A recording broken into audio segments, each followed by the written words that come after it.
Hi, Cubs. It's Miss Candleberry. Hopefully, you can hear me now. I had to restart because of the people blowing my breezeway, the hallway outside my apartment.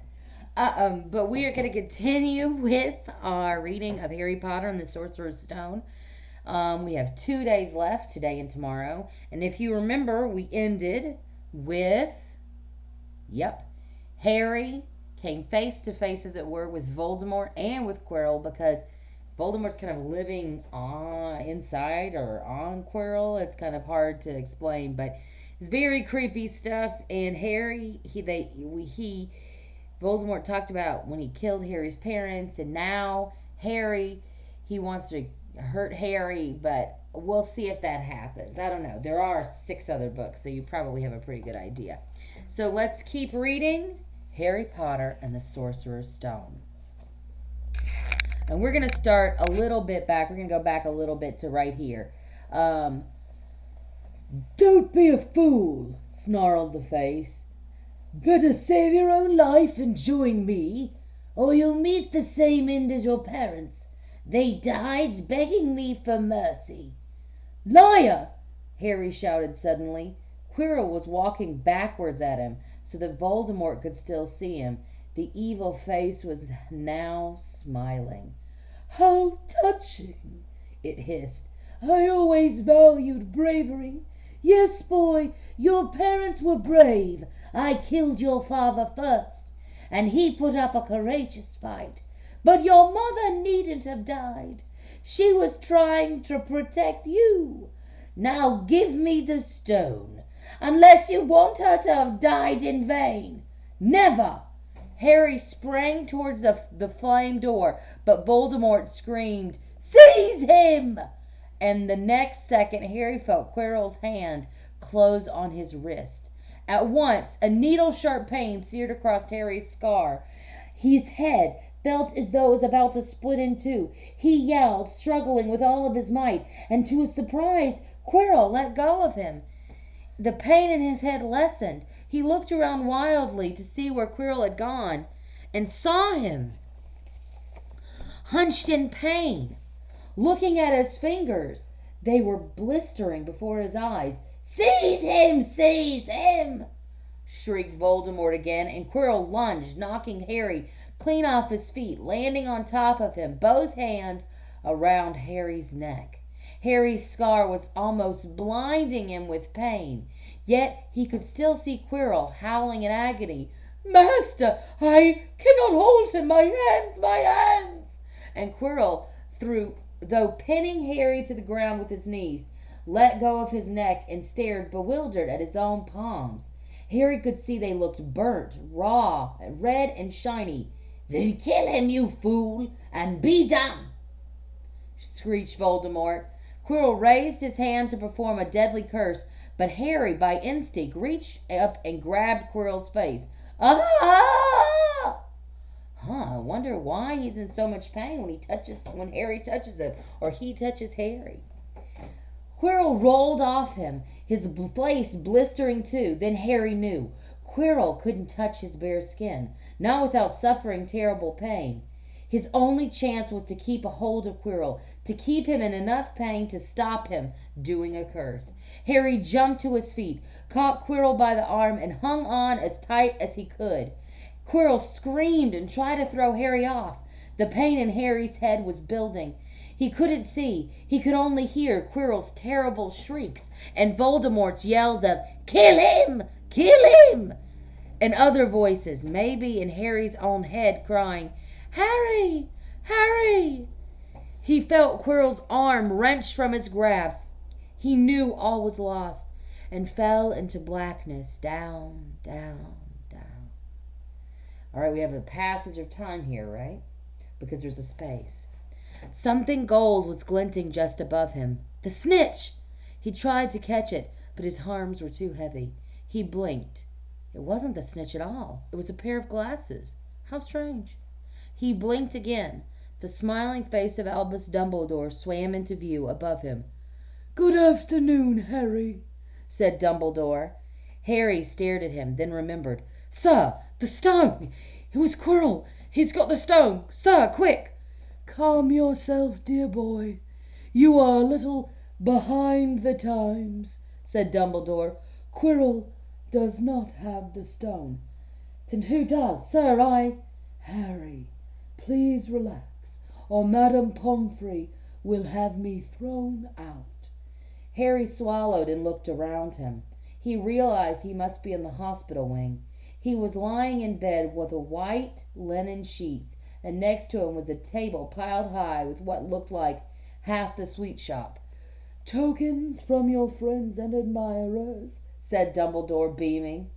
What happened down in the dungeons between you and Professor Quirrell is a complete secret, so, naturally, the whole school knows.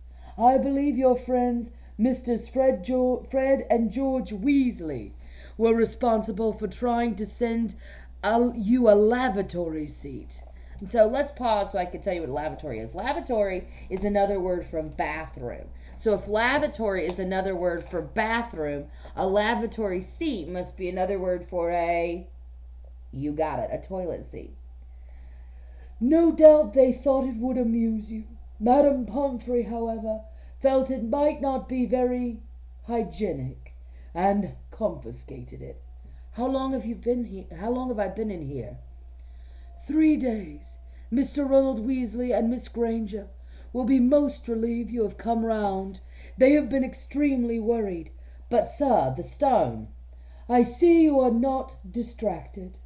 I see you are not to be distracted. Very well, the stone.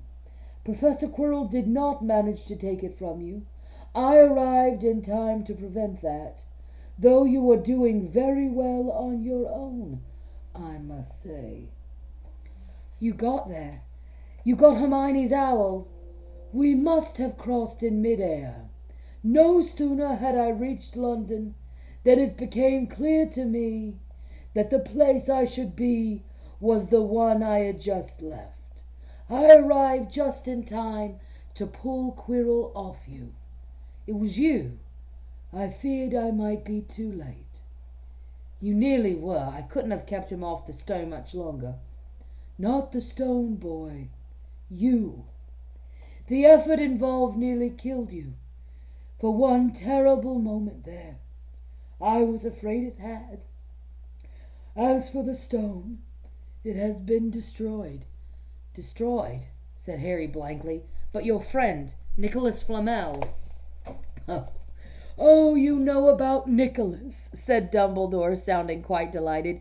You did do the thing properly, didn't you?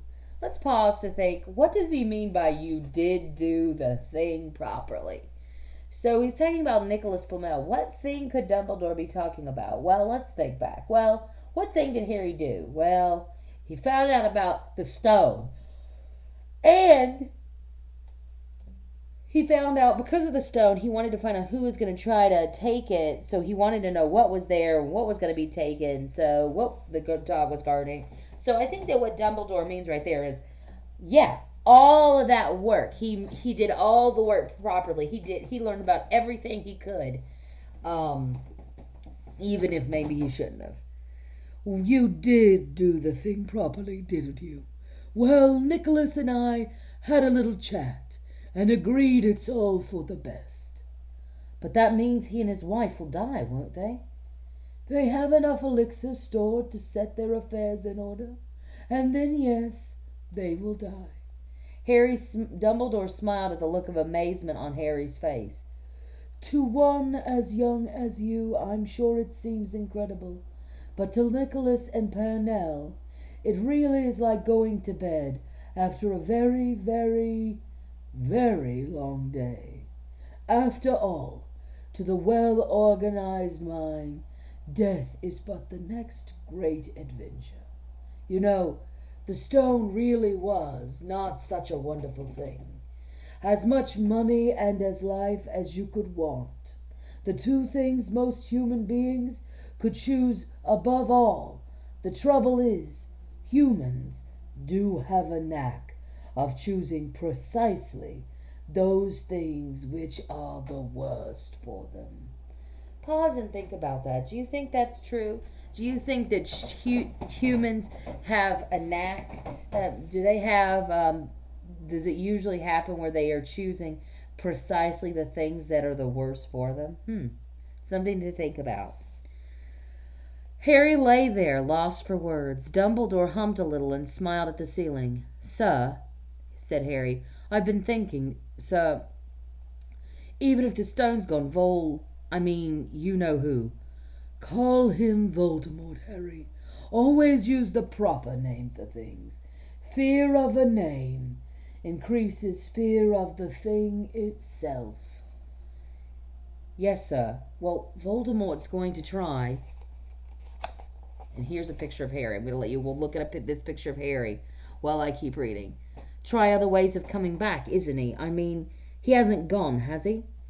No, Harry, he has not.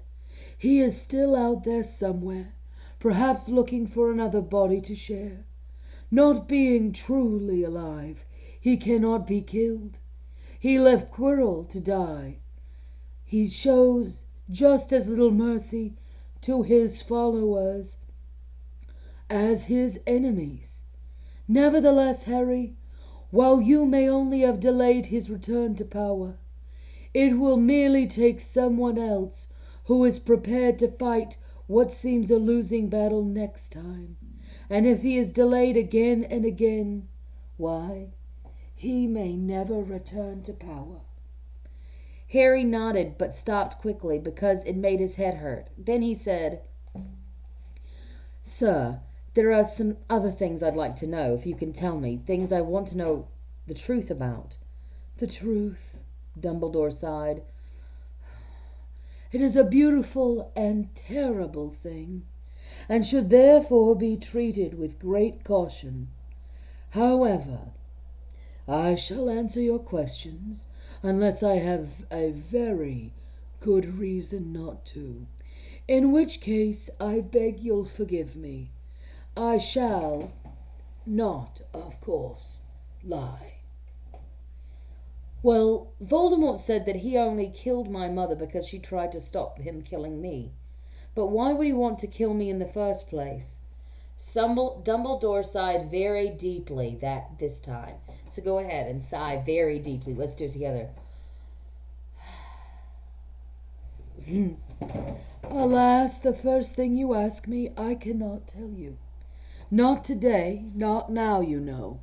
I'm gonna go ahead and turn back to the picture, the words now. "One day, put it from your mind for now, Harry. When you are older, I know you hate to hear this. When you are ready, you will know." Harry knew it would be no good to argue. "But why couldn't Quirrell touch me?" "Your mother died to save you. If there is one thing Voldemort cannot understand, it is love. He didn't realize that love as powerful as your mother's for you leaves its own mark, not a scar, no visible sign, to have been so loved so deeply, even though the person who loved us is gone, will give us some protection forever." Now I want us to pause and just think about that for a moment. I'll read it one more time. "Love as powerful as your mother's for you leaves its own mark, not a scar, no visible sign, to have been loved so deeply, even though the person who loved us is gone, will give us some protection forever."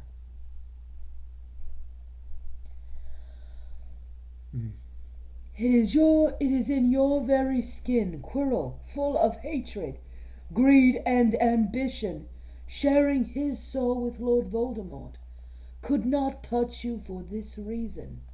It was agony to touch a person marked by something so good.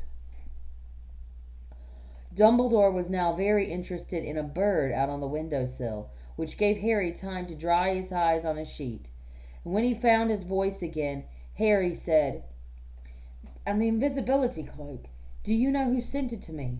"Ah, as your father happened to leave it in my possession, I thought you might like it. Dumbledore's eyes twinkled. Useful things. Your father used it mainly for sneaking off to the kitchens to steal food when he was here. And there's something else. Fire away. So does he really mean like fire, fire? No, he means like ask me whatever questions you need, right? That's figurative language. All right, here we go.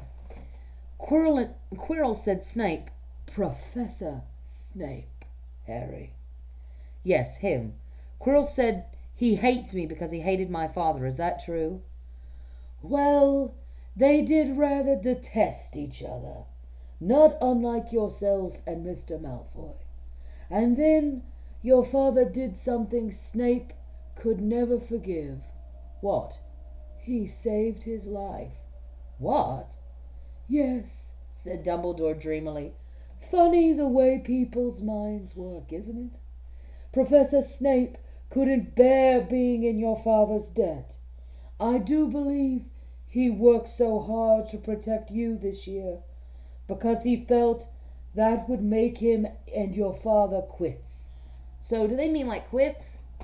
What do they mean? It would make him and him and Harry's father quits.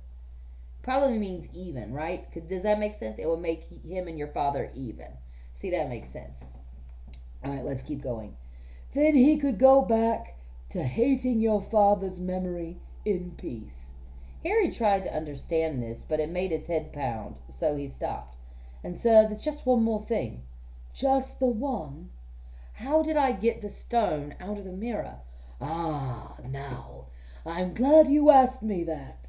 It was one of my more brilliant ideas, and between you and me, that's saying something. You see, only one who wanted to find the stone find it, but not use it, would be able to get it. Otherwise, they just see themselves making gold or drinking elixir of life.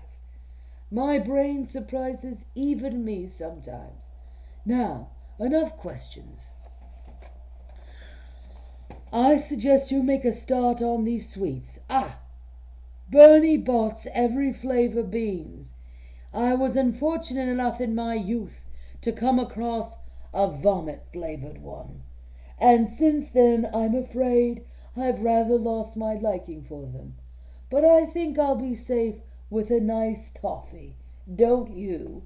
He smiled and popped the golden brown bean in his mouth.